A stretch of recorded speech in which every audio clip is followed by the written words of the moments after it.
Hey all, Kal-Legro, host of Flashpoints here to give my review of Justice League exclusively for Odd Shape channel. So what I'm going to do is give you a basic feeling of how I thought about the movie and then have spoilers at the end, but I'll give you a spoiler warning with ample time to decide whether or not you want to stay and watch the rest of the review or go and check out some other content by Odd Shape channel.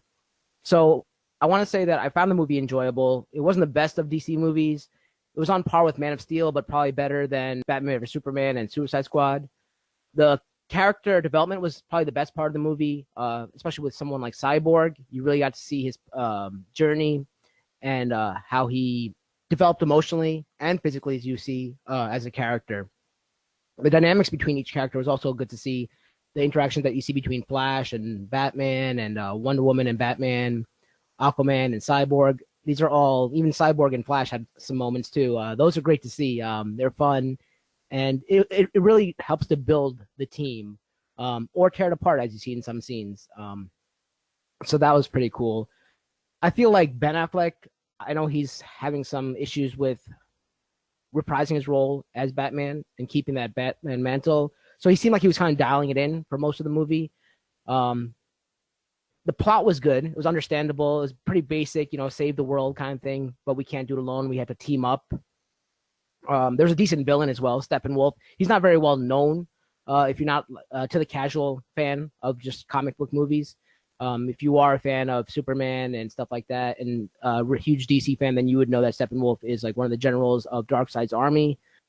I don't know if it was the right choice for having as the first villain of the Justice League, but I guess they wanted to start it off kind of as a lesser known villain. So that was pretty interesting to see.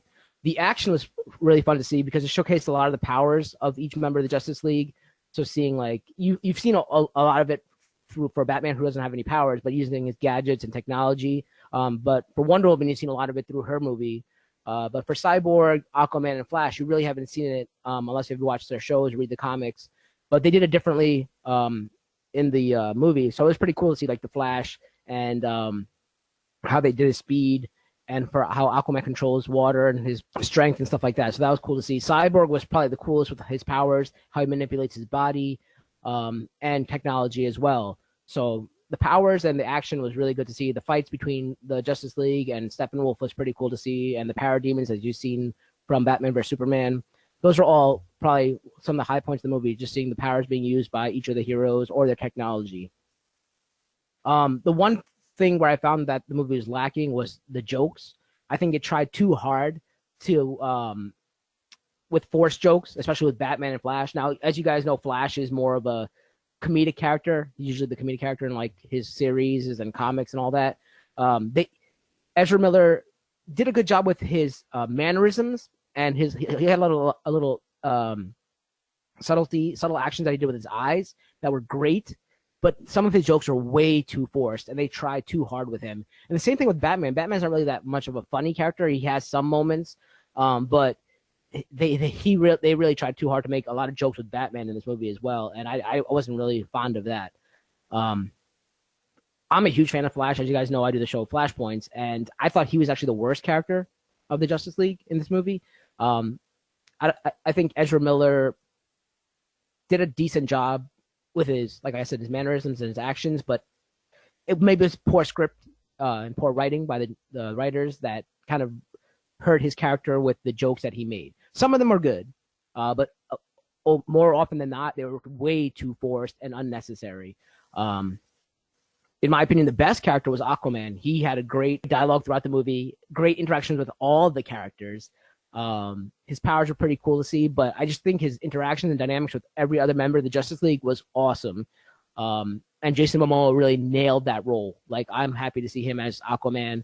I'm interested to see what a standalone movie would be for him, because this was just a great to see. I think I just enjoyed him the most in the movie. Compared to other superhero or comic team-ups, this was better than Suicide Squad, but worse than the Avengers. I know Avengers is a different universe, and Marvel does things better usually in their movies. But it was fun to watch. Overall, it's a fun movie.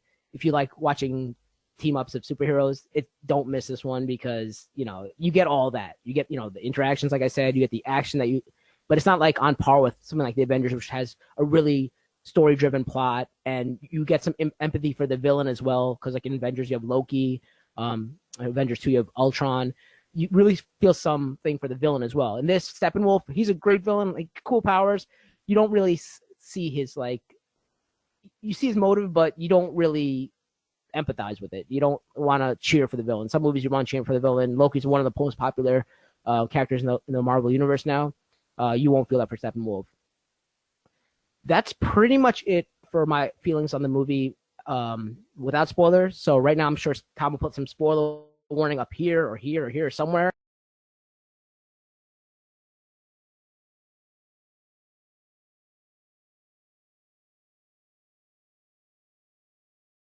So this is your time to decide whether or not you want to hear it. If you already seen the movie, stick here with us. If not, you can turn it off. But go check out some other content on Oddshape channel. They have some great content such as Oddshape Panel, OSP Plays, stuff like that. Encrypted as well is another show I do with Tom.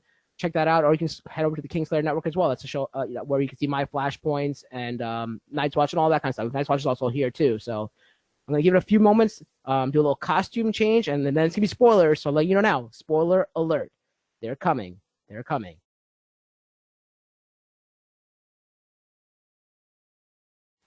All right. Well, I warned you. Spoiler alert. Superman is back. I did not expect that in this movie. I mean, I knew Superman is part of the Justice League, but I didn't think he was going to be back this soon. I thought they'd be waiting for a bigger enemy like Darkseid and then have him come back to face him. But Superman is back. They resurrect him in this movie using a mother box. So that was a huge shock for me because, they did a great job of marketing it and not showing him in any trailers or previews.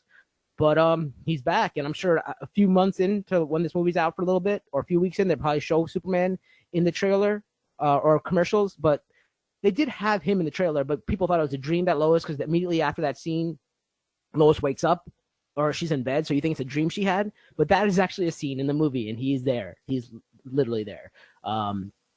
So that was pretty crazy to see. I didn't think that he'd be back in this movie, and I was surprised to see it, but it was actually nice. It was pretty cool to see it. The infighting that happens between the Justice League and Superman, man, that was a great scene because it really establishes Superman's dominance. Like, it shows how powerful he is. He's able to take every single one of the Justice League members out on his own. And that was probably one of the best scenes. I didn't want to say that earlier because obviously it's a spoiler that Superman comes back.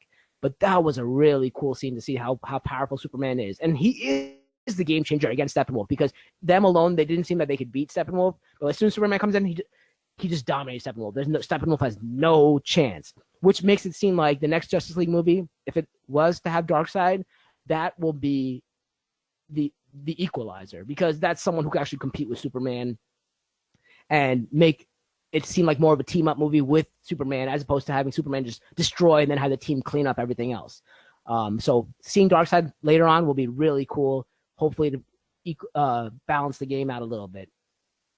At the end, of course, that the Justice League is going to save the world, but there wasn't any hint of Darkseid, which I was disappointed about because Darkseid is one of my favorite villains in the DC universe, and there's no hint of him except for a passing mention in one of Steppenwolf's monologues. He mentions like Apocalypse and Darkseid, and New Gods and stuff like that. But the Darkseid wasn't really mentioned or shown or any, like you had the old one, the Omega symbol or something in Batman vs. Superman. There wasn't anything like that in this movie, so I was kind of disappointed. The cool thing is that the end of the movie opens the world up to more Justice League characters. Green Lantern was seen earlier in the movie in a flashback, but when at the end they open up what seems to be the Hall of Justice, or they buy Bruce Pride's property, which going to end up being the Hall of Justice, and they said it's going to be a round table with 6 chairs. But then Wonder Woman, Diana Prince says, but there's room for more. So meaning that there's probably going to be more Justice League characters. We'll probably see Green Lantern, maybe Hawkman, Hawkgirl, any of those people, Booster Gold, who knows? It'll be pretty cool to see future Justice League characters. But we did see Green Lantern, one incarnation of the Green Lantern, in the flashback earlier in the movie.